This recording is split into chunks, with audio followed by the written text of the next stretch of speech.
Hello, it looks like we are live on day 2 for our Spotlight series. I'm so happy. I'm Mary Alice Curran. I actually am supposed to be in upstate New York, providing professional development at our model school, Lakeshore Central. And since the world is turned upside down, I wanted to be able to add value. I didn't want to add any more stress or anything additional that teachers would have to do. And so, talking to Michael Drezick and Dan Poland, what could we do to add value?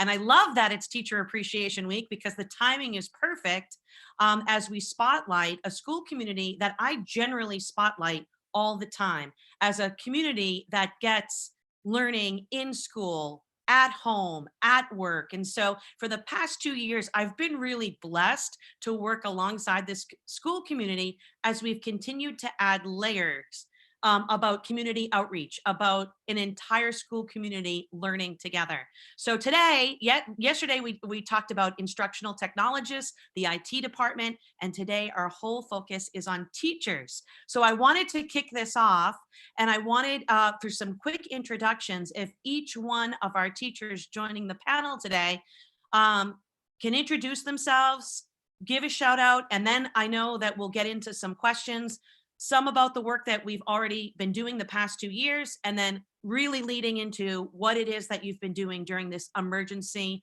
remote learning time.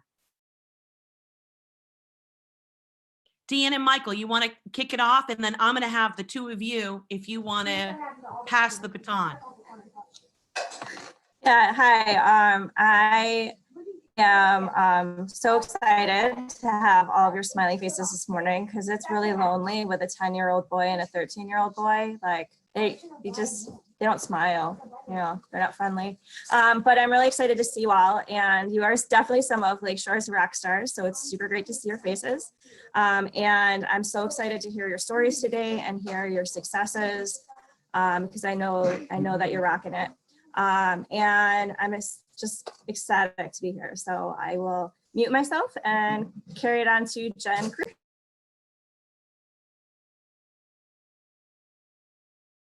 I knew you'd make me go first. Hi, I'm Jen Griffin. I teach at Highland Elementary, which is part of the Lakeshore Central Districts. I teach 4th grade along with Nikki, as you'll meet her soon. My kids go to Lakeshore Central. I have one in the middle school and one in 4th grade with me. I teach mostly social and science and reading, and we're off to a good start. Good. Nikki, do you want to go next? Perfect. Yeah, pass the baton. I'm Nicole Waganowski. I also teach 4th grade in the Lakeshore Central School District. I'm at J.T. Waugh Elementary, and I teach mostly math, but I also run a class business called Kind Kids Compliments. I'm the facilitator, the kids run the business, and I think in a little while I'll be able to tell you a little bit more about what we've done in the past, what we've done for our community and actually the country with our donations this year. And thank you for letting me be here today. And I'll pass it off to Megan. Hi, so I'm Megan Smaldino. Can you hear me? Am I on? Okay. Perfect. I teach at the high school. I teach high school arts, typically the digital stuff and some studio art. I have 4 kids in the district, a kindergarten, a 6th grader, a 10th grader, and who's going to be a senior, my oldest. So, and that's me. I guess I'll pass it on to, let's see, Paul. Hi, everybody. My name is Paul Sikorsky. I am the middle school orchestra director, and I conduct 3 different orchestras, one in each grade, 6th, 7th, and 8th grade. And I'm trying to do the best I can, trying to teach my kids how to play an instrument, not in a room together with everybody. But that's me in a short one. I really don't know how much more to pass on. So I will pass it over to Ian. Thanks, Paul. Good morning, everyone. My name is Ian Lewis. I am a third grade teacher at JTY. We're departmentalized, so I actually teach science and social studies, also do reading. Um, and I guess in this new normal, I'm really feeling validated in the work that we've been doing in the classroom and now virtually. So I want to thank you all for this excellent opportunity. It's great seeing your faces. And I'll kick it over to Mr. Connors. Hi, everybody. It's so good to see everyone's faces, and not just pictures, but like movement. My name is Jeff Connors, and I'm a teacher at the high school. And I'm very fortunate because I get to teach everyone's kids, everyone in this grid right now. I'll have all their students. I teach freshman seminar, which is a life skills class for all of our students that come into the high school through the freshman academy. And I kind of teach them how not to stink at life in every aspect of the definition. And then I get to have them again, a few in my leadership program, which is teaches students how to be leaders in and out of high school. And at times like this, and it's just so interesting how talking about being validated 2 years ago, the stuff I'm using to teach daily, I did not even know what that was. And I just want to say thank you and how appreciative I am to Mr. Drezik, Mrs. Polian, Mary Alice, and everybody in the last couple of years. Think about how much Google Classroom, Flipgrid, Google Meet, Zoom, the stuff I'm using and doing, if you would have told me 2 years ago, and the stuff my kids and the work I'm getting, as much as this is a hard time, it's working. It's not the same, but kids are communicating, we're getting work. And, the process didn't stop. Education is still going. And I think about people like Paul with music and like, that's amazing what they're doing, and Eric Blodgett and from all levels in arts. I'm amazed at our own district, our own bubble with what we're doing and the stuff we're sharing. That again, if this was like 1990, I don't know how we would have done this. I don't know what we would have done. I'm going to turn things over to Miss Lori.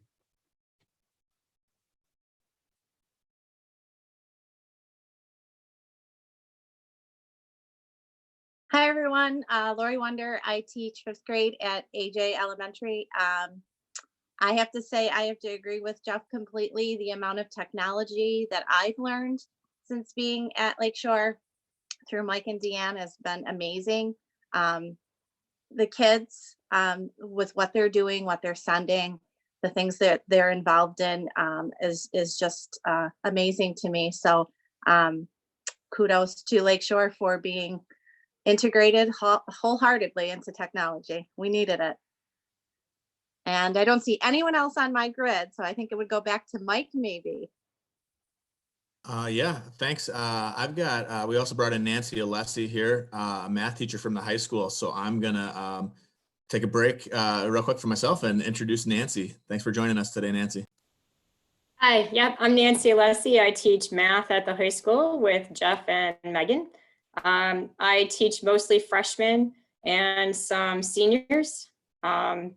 So this new world, I thought I was pretty technology savvy going into this, but this is a whole new world of communication, and I am excited about everything that I've learned and hoping to keep learning more.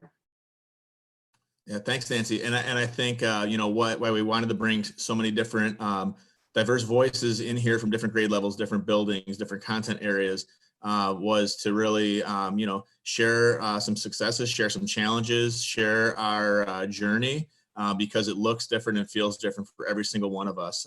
But in the end, we all have the same ultimate goal, which is, keeping connected to our students and keeping teaching and learning going despite schools being closed. And then when we get back in action at Lakeshore Central, where do we go from here? And how can we make what we've already been doing well and make it even better? So, and that's why we enjoy working alongside people like the Digital Citizenship Institute and Mary Alice, and being able to collaborate amongst each other too, more importantly, right within our own school district. So, but yeah, just to close out the introduction, I'm Michael Drezik, a tech integrator here at Lakeshore, and very proud to work alongside the people that are here, the attendees that I know from Lakeshore that are here, and maybe anyone else who might be tuning in right now. You probably have heard about Lakeshore through the work that the people that are on camera here today are doing all across our school district.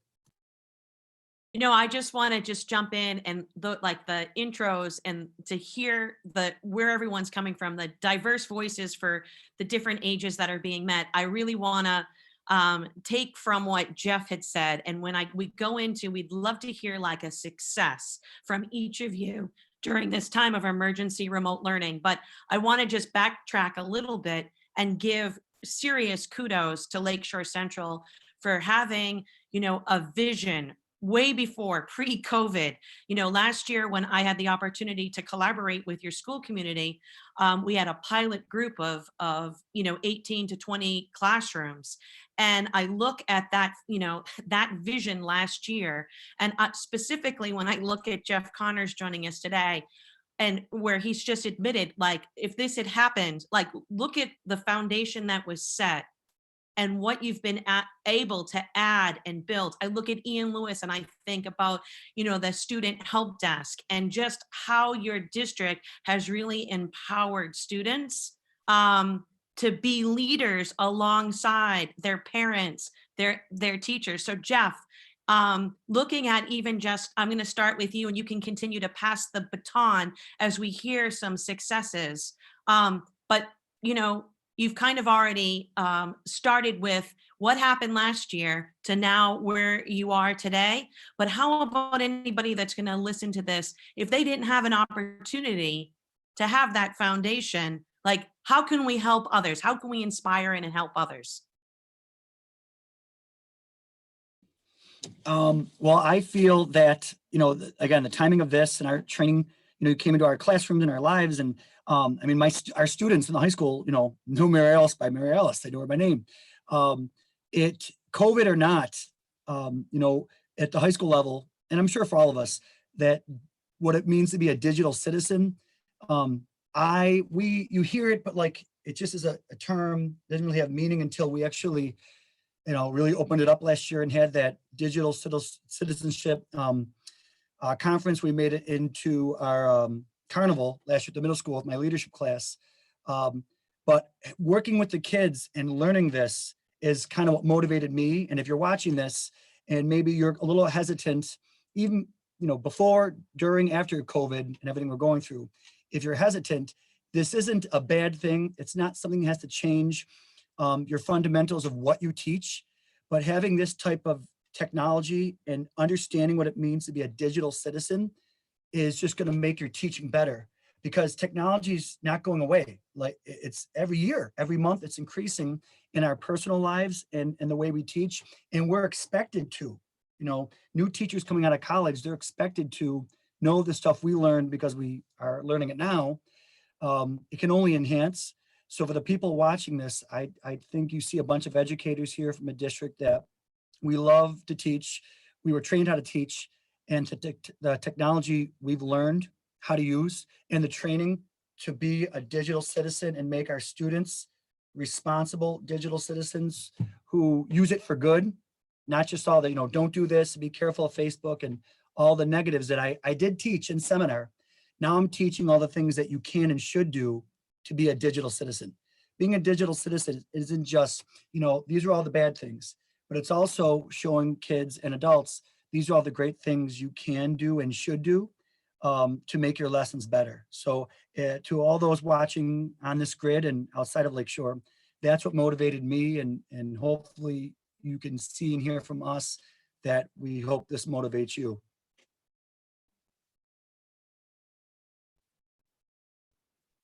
Ian Lewis, you just happen to be on the screen right next to Jeff. You want to like pick up, and it doesn't even have to necessarily be just about last year, but, you know, a success that you, like a great story that can inspire others during this time.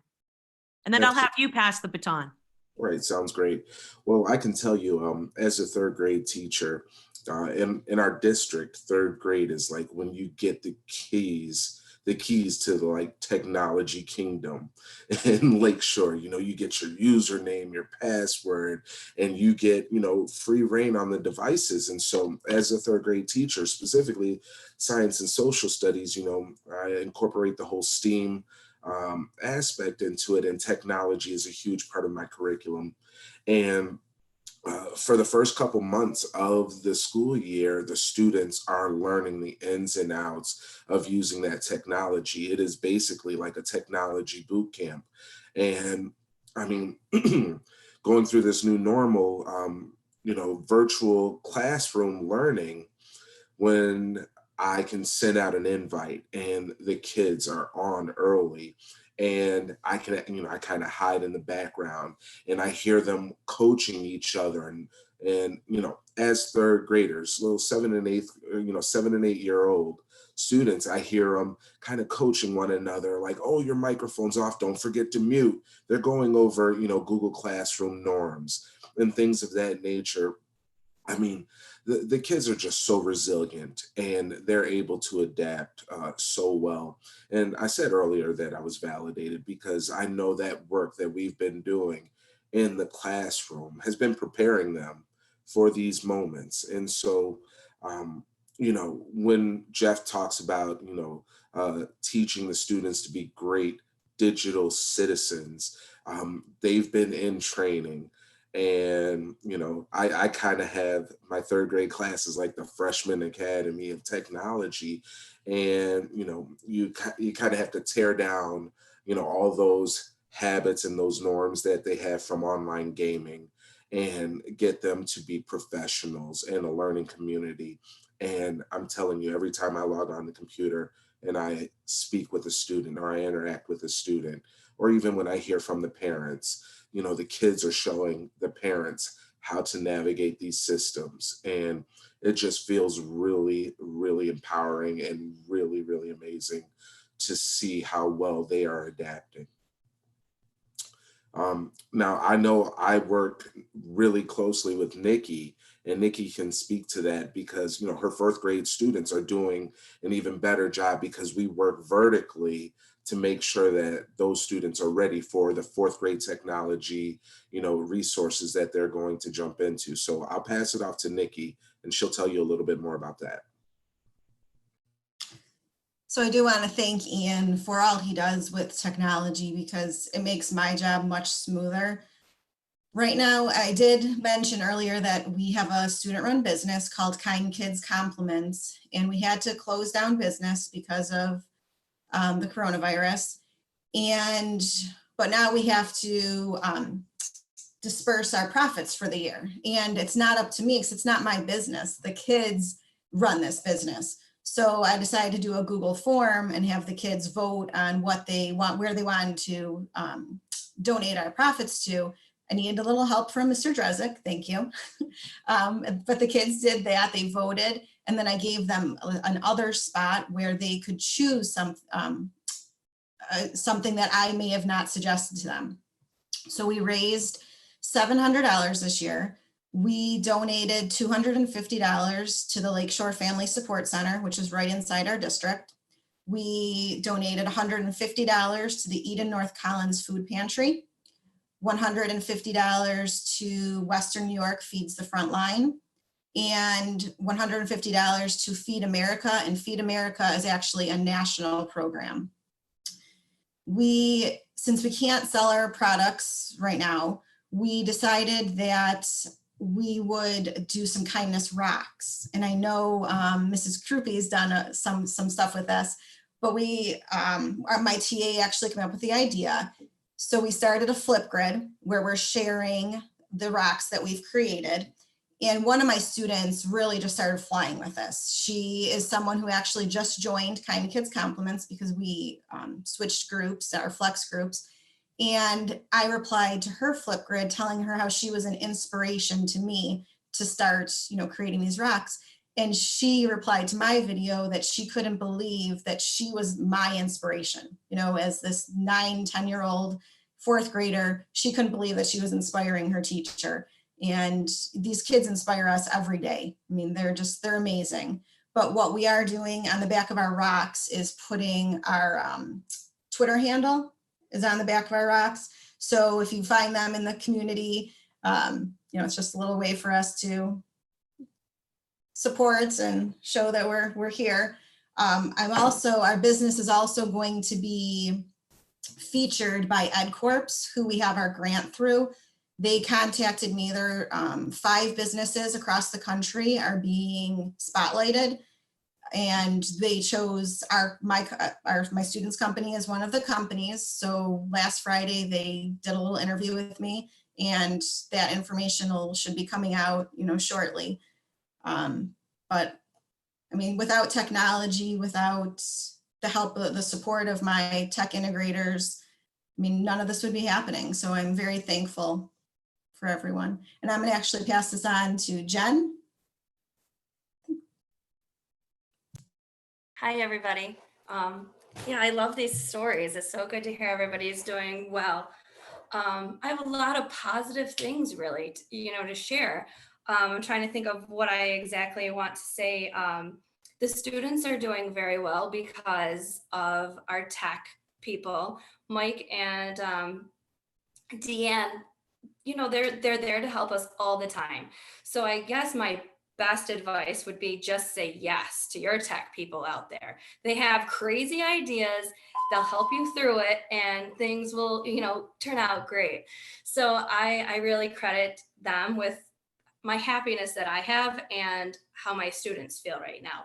Overall, they're very happy. They're not scared. They respond back and forth to us that it's okay. They miss out on certain things, but they like what they're doing. They like the fact that they can get their schoolwork done and spend time with their family, most of them. Also, something that's a success for me is really with the administration and our district itself. The plan that they created for us let us have a lot of leadway and a lot of say and on what we wanted to do. So we were able to be creative right out of the gate. And then whenever we would feel stressed, they would say, all right, your kid's the best. You're going to fall. You're going to stumble. It's okay. And the support that they gave us really made us strong. So I think the students fed off of that. We aren't bombarding our kids with work. They do have academics to do. They do have things to do, of course. But number one, we are giving them the connection. And they know that they have us. They can reach out to us in many different facets, Flipgrid, email, Seesaw. There's so many different platforms. So for the well-being of the child, knowing that majority of them are really healthy mentally, and they're excited about their academics, they're excited about the different projects that Nikki was talking about, and the connections that they have, like you.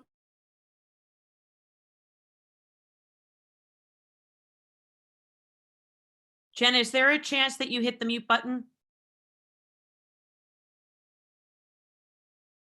Jen? I think we lost Jen on her audio, so I'll have to just double check her connection. But I see that Lynette Rickow has joined us from South Carolina. And I know she had asked a question, and it's pretty amazing to see that some teachers that we've connected with globally are tuned into this. And Lynette is a teacher of hearing impaired students at her elementary school, and her students have connected through an Empatico Champions Exchange with Lori Wonder students at AJ Schmidt. So she just heard the story that Nicole was sharing and Jen was sharing about, the Kindness Rocks and maybe starting a student-run business and wants to know how to get started. But I would say get connected on Twitter or on technology with other teachers that you can learn from. Lynette, we will get connected with you and let you know, but it's through a program called EdCorps Real World Scholars, and they've been awesome. And what an amazing thing to think that just by using technology and empowering students, that as a result of COVID-19, Nicole's students have found a way to give back to the community, to those that really need it right now. So, we can talk all day long about using Google Classroom and Flipgrid and Seesaw and all these tools for academics, and we are doing that. But also, Jen mentioned the well-being of the children, and that's so important. We know we can't reach the mind if we don't reach the heart. So it's experiences like that that go the extra distance, and it's things like everyone here is doing too. And like Jen said, being given the grace by admin to make sure that we weren't just bombarding our students with work and trying to replicate school right out of the gate. to give that space, because the world was kind of collapsing there for a little while. And the longer this goes on, we really don't know what the impacts of this will be on our students and our staff. So, we're all in this together. So. Michael, I just like from listening so far with these wonderful success, which I don't know about everybody else, but my heart's like grown like 10 sizes bigger. And this is really the message. What a wonderful message, not for just for everybody on this panel, but for anybody that's joining us now or will watch this later. But it reminds me, okay, I started teaching in 1993. I didn't have my first email until 1998. Okay. So this is, I've aged myself there. And in fact, I've got to give a shout out. Joining us as one of our panelists is my second year teaching. Roxanne Griffin is joining us from Massachusetts. She's a high school special ed teacher now, but she was in my classroom my second year teaching. But I remember the message when we first started teaching was, it doesn't matter. Like, it really doesn't matter. Like, your students aren't going to remember what you taught them. They're going to remember that you cared. And I feel like that's the message right now that it's like you're adding, each one of you that's the reminder is, as we're on this pause, yes, we're getting the content. Yes, we're making these connections, but that's not the focus. The focus is that human connection.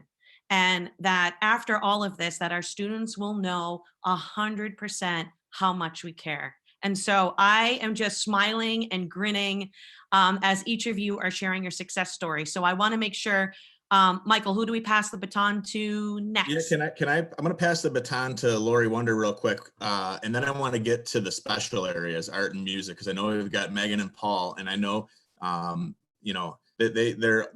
special area teachers are always creative by nature with their subject and their content area. And I'd be curious to hear from them on what this has looked like for them, some successes and challenges. But Lori, because Lynette was on and she was listening, and we just wrapped up our Empatico fellowship with a reflections blog to close out the school year. Kind of disappointing or sad that we didn't get to connect with that class one last time before schools closed.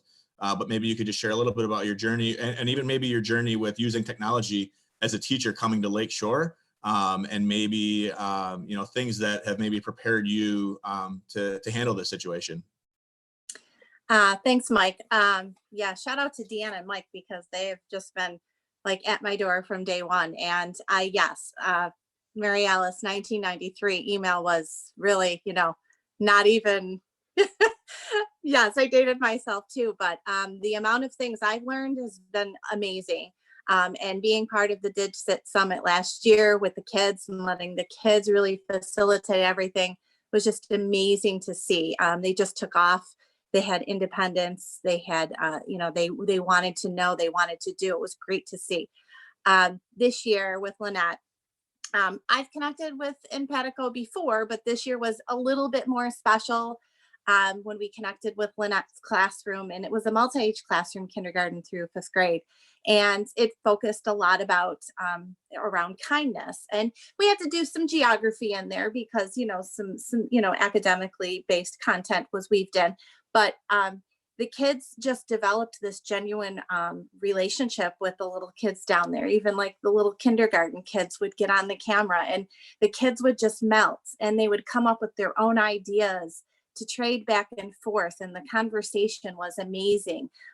They just developed so many great skills, conversation, empathy. I mean, they were just like soaring with this whole connection. We only needed to connect 7 times. We connected 7 times before December. The kids couldn't wait until they connected again with their friends. And it was just great to see. Talk about heart exploding every time we were on with them. It was just like, so much fun. And the one time it snowed while we were on with them, and we didn't have snow, and they kept asking us for snow, but we didn't have a lot of snow, and it started to snow, and it was craziness. They were running to the windows. It was fun. We had a great time. It was a great connection. So I thank you for Mike and Deanne for getting me involved in so many neat things at Lakeshore. Yeah, and thank you, Lori, for sharing those experiences. And it's been neat to see how some of these ed tech companies like Empatico and others have shifted to handle remote learning or emergency, crisis learning, or whatever you want to call it. And that's definitely been a big help. I know we've got Nancy Alessi on and Carrie Feldman's on the background, and I know they're going to share a little bit about math.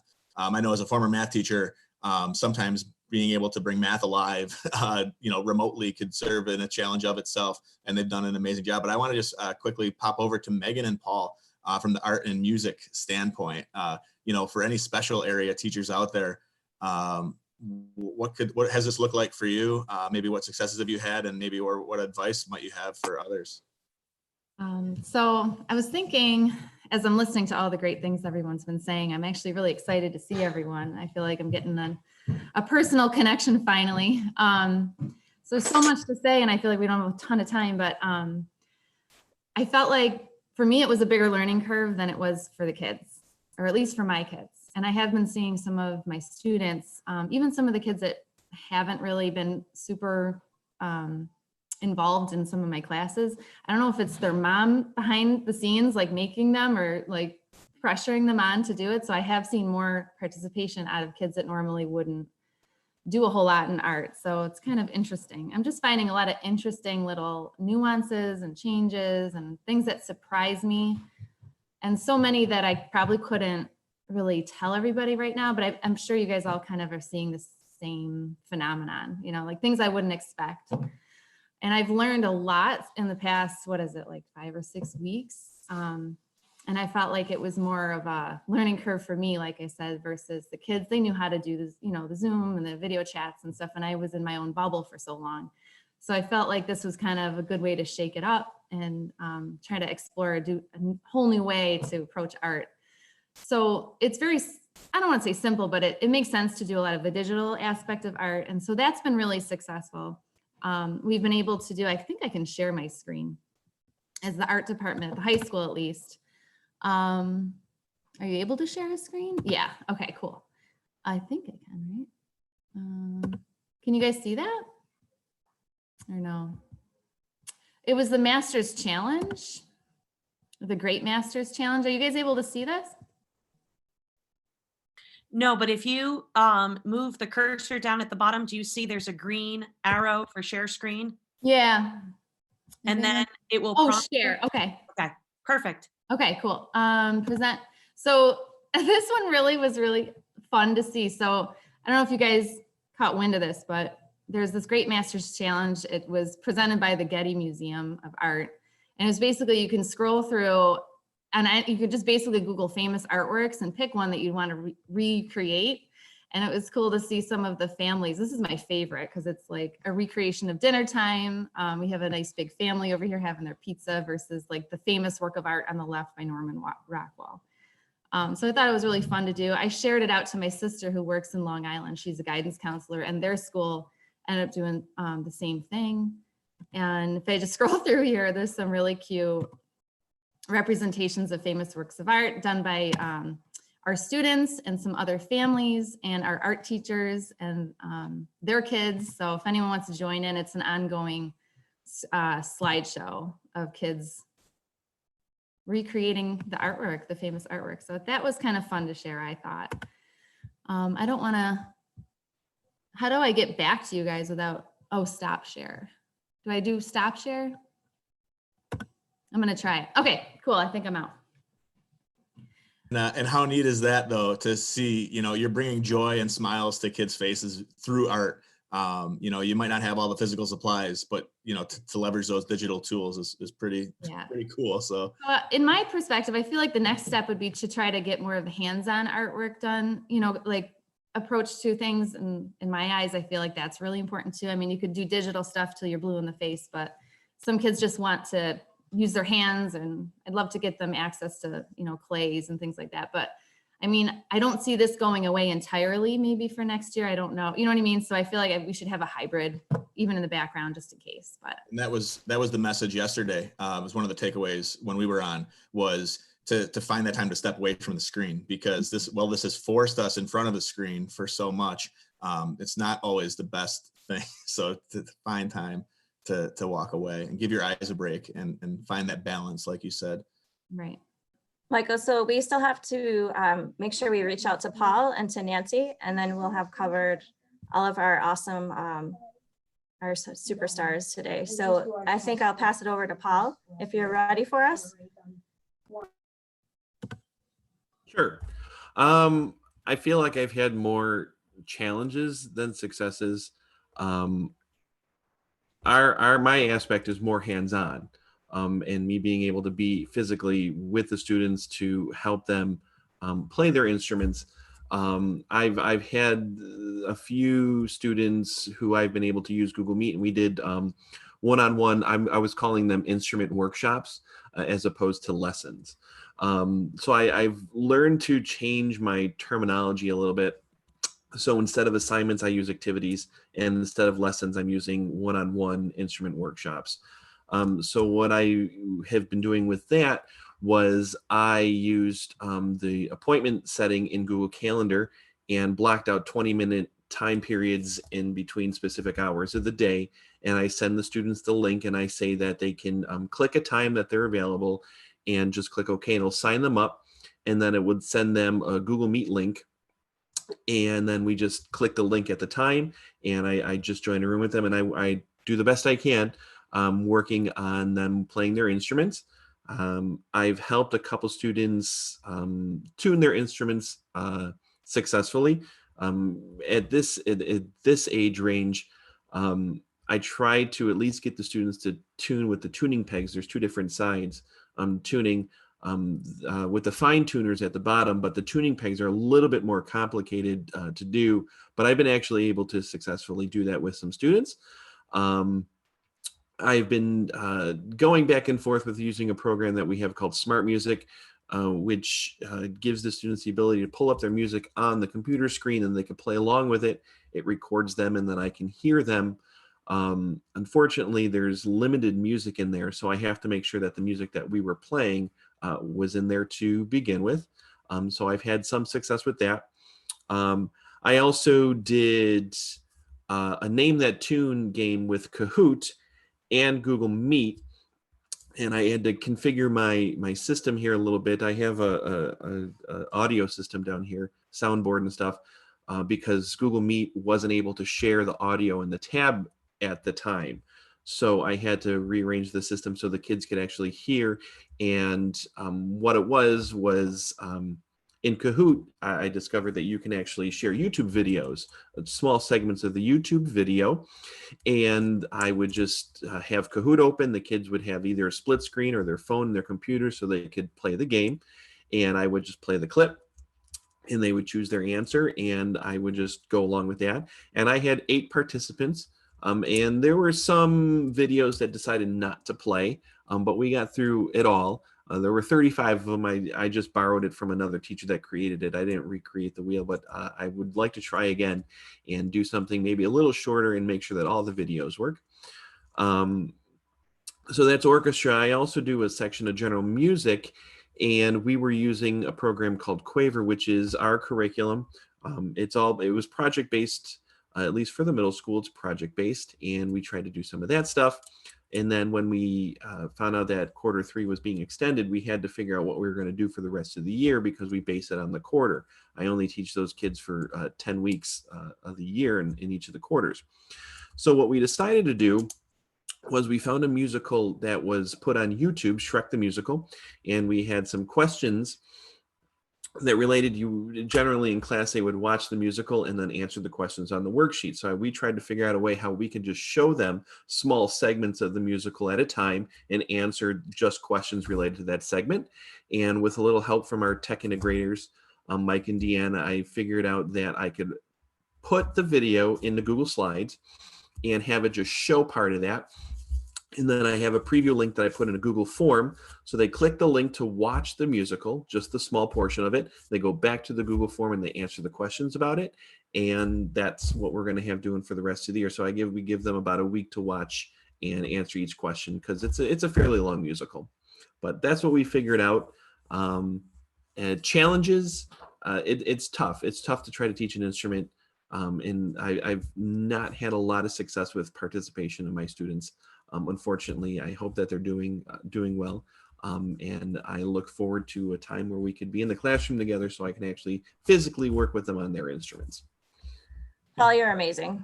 you always try hard and always are challenging us with our tech questions. And I think we learn more from you than we help you with. So I do want to introduce our last speaker today. And she just keeps questioning me, why do you want me here? But I did want her here because she does try to challenge herself and teach herself some technology for her students.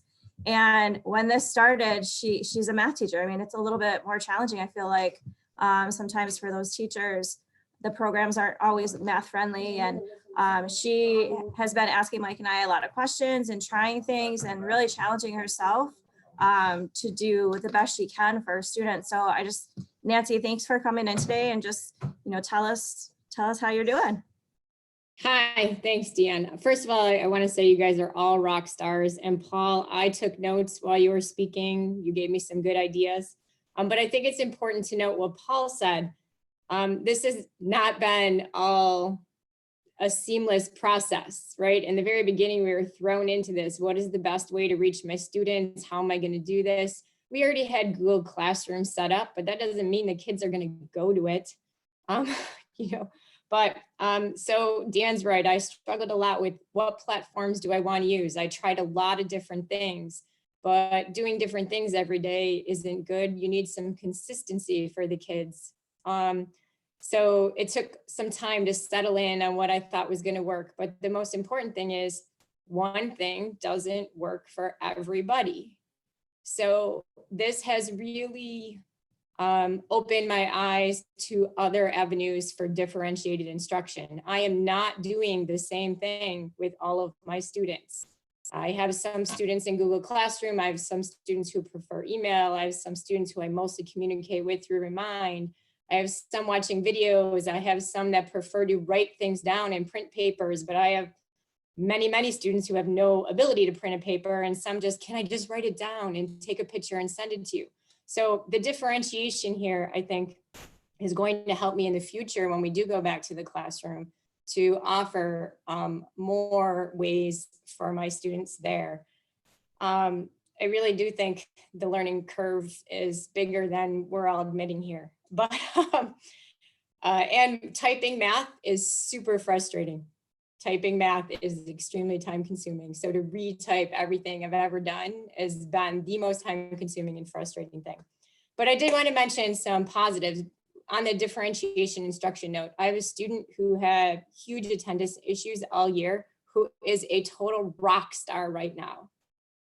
So that's an important thing to note. Like, she can learn when she has time to learn now and is emotionally prepared and ready to learn. And she is just kicking butt, and I'm so proud of her. And it was really an eye opener for me. So that's my biggest success story. That and learning how to screencast. I'm pretty proud of that too.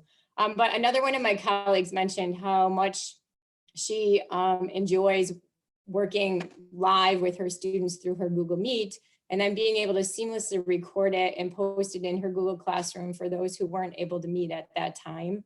Again, allowing for the differentiation.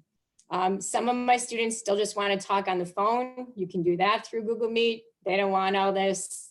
Some kids are still resistant to some of the technology, but we can still reach them using our end of the technology. We wouldn't be able to do any of this without Deanne and Mike. We were so lucky to have them already in our support structure to help us all muddle through this. And every school district needs to have tech integrators if they want to be successful like this, because we can't just learn it all on our own. And just don't get frustrated. Just keep trying new things, see what works for a couple, doesn't work for others, keep trying. That's all I keep doing.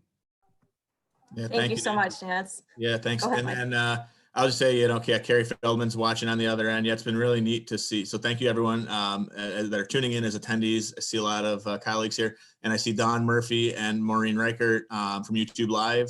They do a lot of work in the secondary life skills class. And it says that they're utilizing their unique learning system curriculum and Seesaw for individualized remote learning. So, for their students that may struggle, they're finding creative ways to reach them. I know Sarah Reed couldn't join us. She was part of our DigSit cohort of teachers there. And she organized a Fit 5 challenge for people, which has been really special. So, there's just been a lot of opportunities, I guess, to learn something new, to join in and participate. There's a lot of fun things happening behind the scenes. The teachers are planning to bring some joy to the students as well. I guess we'll try to wrap up maybe with like one piece of advice, something short. I know I knew when we had this many people on that it would be so tough to keep this to a half hour, and we could probably keep on sharing. And I'm so glad that Nancy added that we, be mindful of those kids that might be thriving through this, and how might we look at them differently when we return. To have that empathy to see that everyone learns differently. So yeah, maybe we could just go around, pass the baton one last time, and close it out, and maybe offer one piece of advice to maybe another teacher, a parent, a student, whoever you'd like to aim that advice at. We'll share out now. I think that could be a powerful way to close this out. Let's see. Anyone want to start as a volunteer, or should I don't just call on someone? I'll go.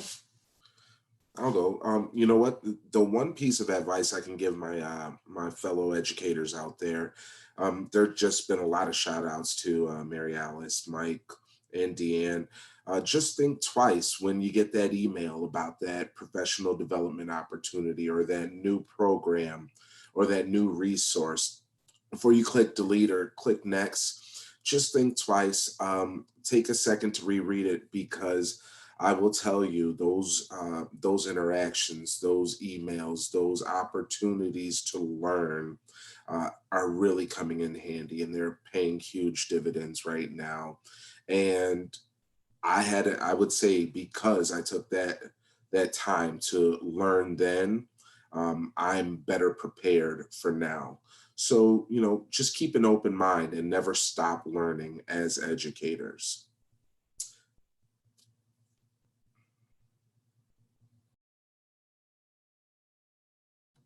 How about Jen? Well, besides saying yes to you all the time, which was, my advice before, I guess learn to reach out a little bit, that everybody has different strengths, and sometimes we're not able to always be with each other, especially when we have 3 elementary buildings, but now we can connect. Nikki and I were on a call last week. It was great to hear all of our ideas.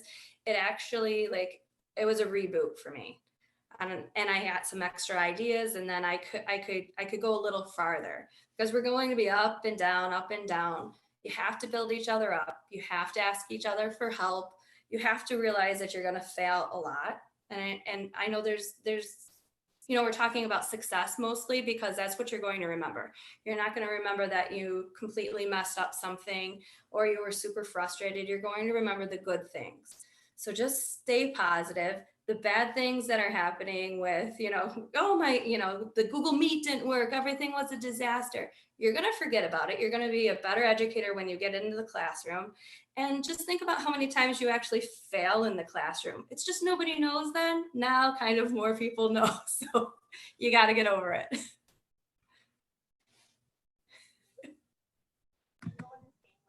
Paula, are you ready? Give us your piece of advice. There we go. Sorry, I thought I unmuted it. Don't be afraid to try anything. I've tried so many different things. I like to keep up on technology. So I kind of have some things ready to go in my back pocket. But I definitely reach out to Mike and Deanne if I have a question, I can't figure something out. But my advice is to try to have a few different things ready to go, and don't be afraid to try new things. I could probably have a 2-page list of the different types of technology that I've been using or have attempted to use since we've been out of school. So my advice is don't be afraid to try something new and give it a shot, see if it works. If it does, great. If it doesn't, for that situation, put it away. Maybe it'll work for another situation, but that's what I have. I'll pass it off to Jeff.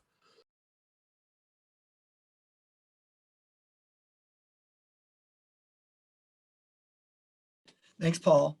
My advice, and I think we can all agree to this, is we have to be careful, all educators, not to assume or maybe get angry at kids that maybe right now are not communicating through technology.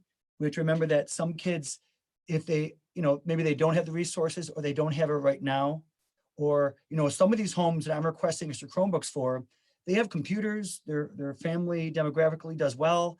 It's a matter of they have 4 kids in school and 1 or 2 laptops, and then the Zoom meetings, some you parents know this, you're shaking your heads, I see, like they have to balance the time of when they can do it. So I think we also have to remember that technology is awesome and it's allowed us to do this meet, but at the same time, we have to be flexible during this. And even when we go back to school, that not every student is going to have the right technology at the right time and know how to use it. So I think, you know, programs and conversations like this allow us to teach. But I noticed with even the Freshman Academy and colleagues I talk to daily, before we consider, you know, getting angry or putting in a 0 or thinking a student's not engaged, I think we have to go a little old school and maybe make that phone call and find out what's going on and how we can help. I know Nancy and I were talking this morning about one of our students, and because technology is awesome when we can use it, if it works. So this conversation, just remember that we also have to make sure that our students are comfortable and able to access and use all the great things we just talked about. And I'll jump off of Jeff. My suggestion was going to be just to keep in touch with those kids, make sure that they know that you care about them. I've handwritten letters to them. I did it back at the beginning of April, and I just sent out another set on Friday. They like to chat in the Google Classroom. I never let them do that before. They always got in trouble for it, but now they love it. Like they'll just say hi, you know, and you say hi back. You know, I mean, they're reaching out. They need that connection that we have in the classroom with them. You know, right now I can't give them that hug, that high five that they need, but I can give them that hi. I sent them an emoji of me that says air hugs so they can look at that. But yeah, just keep reaching out to those kids. Let them know that we care about them.